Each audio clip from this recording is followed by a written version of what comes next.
You know this scene. A child strapped to a chair, electrodes on her head, men in white coats taking notes. A government facility hidden in plain sight. Stranger Things made billions, showing us MK Ultra as entertainment. What if I told you the documents prove it never stopped? In 1973, CIA Director Richard Helms testified before Congress. MK Ultra, the illegal mind control program, was over, destroyed. The files were burned, case closed. Except the CIA's own declassified documents tell a very different story, and that story is available to anyone willing to read the fine print. Let me show you something. CIA Reading Room, Document MORI, ID 140401, declassified in 2001 under FOIA request. Quote, MK Ultra subproject 149 continued operational testing through 1976 under revised designation. 3 years after Helms said it ended. This isn't speculation. This is their own paperwork. The CIA didn't end MK Ultra. They renamed it. MK Ultra began in 1953 as Project Bluebird, then became Project Artichoke, then MK Ultra, then MK Search, then classified sub-projects with numerical designations. When Congress investigates, you retire the brand. The program continues under a new name, a new budget line, a new file cabinet. Document 17,395, dated 1984. Research into interrogation resistance and psychological manipulation continues under DARPA coordination, 11 years after the official shutdown. Let's talk about what MK Ultra actually was.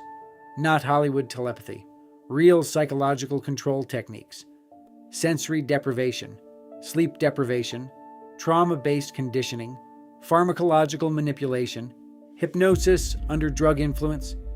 The goal wasn't to read minds, it was to break them, then rebuild them, create compartmentalized personalities that could hold classified information without knowing they had it.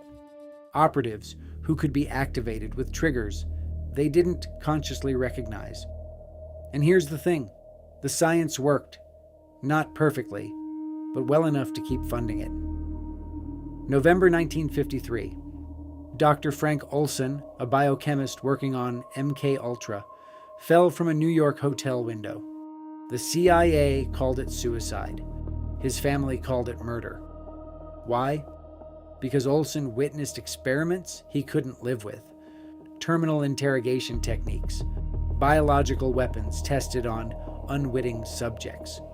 He told his colleagues he was going to quit and talk. 9 days later, he was dead. In 1975, the Rockefeller Commission admitted the CIA had dosed Olson with LSD without his knowledge. In 1994, his body was exhumed. The forensic evidence suggested homicide, a blow to the head before the fall. Frank Olson knew too much. And the program he tried to expose? It didn't end, it evolved.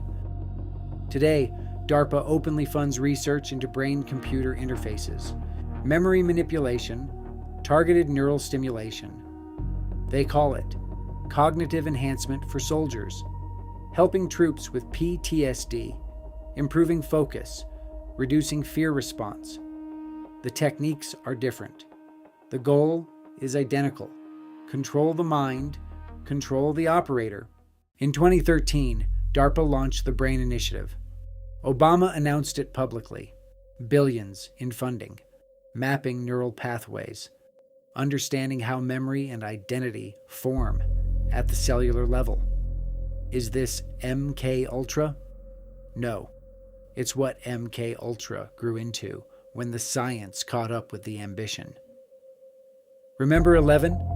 A child raised in a lab, trained through trauma, given a number instead of a name, told she was special, that her suffering had purpose. Here's what the Stranger Things writers knew. The declassified MK Ultra files document children used in experiments, orphans, kids from broken families, subjects who wouldn't be missed. Subproject 3. Child subjects under institutional care selected for isolation tolerance testing. 11 wasn't invented. She was remembered. Everything I just showed you, declassified, which means the CIA decided it was safe to release. So here's the question. If this is what they're willing to admit, what's still in the locked files? MKUltra had 149 known subprojects. Only 14 have been fully declassified. The rest, partially redacted, or still classified for national security reasons. In 2023, researchers filed FOIA requests for MKUltra continuation programs under DARPA and NSA jurisdictions. The response? Records exempt under 5 U.S.C. 552, B.1, classified material. You can verify every document I cited. CIA reading room. It's public. It's searchable. It's waiting for you to read it. And then ask yourself, why did they tell us MKUltra ended if the documents prove it didn't? Drop your answer in the comments, because the only thing more dangerous than a secret program is one we stopped paying attention to.